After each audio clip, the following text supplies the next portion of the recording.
उपमुख्यमंत्री अजित पवार यांचं वणी या ठिकाणी ग्रामस्थांच्या वतीनं स्वागत करण्यात आलं।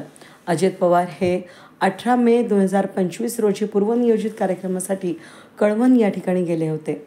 तिथला कार्यक्रम आटपून परतत असताना वणीच्या ग्रामस्थांच्या वतीनं स्वागत करण्यात आलं। दुपारी 2:30च्या दरम्यान अजितदादा पवार यांचं आगमन झालं। तत्पूर्वी पावसानं सुरुवात केली। त्यांची गाडी थांबली। ग्रामस्थांनी ढोल-ताशांच्या गजरामध्ये सत्कार केला। त्याचबरोबर अनेकांनी काही निवेदनं दिली। पाऊस असल्यानं दादांनी गाडीतूनच सत्कार आणि निवेदन स्वीकारून मार्गस्थ झाले। ते यायच्या वेळेमध्ये पावसानं सुरुवात केल्यानं सगळ्यांची धावपळ झाली। अजितदादांनी सत्कार स्वीकारून निवेदन घेतलं।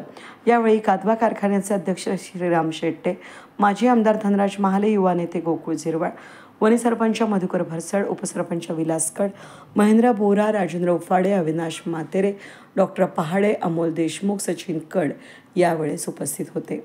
वीज न्यूजसाठी प्रतिनिधी सागर मोर, वणी।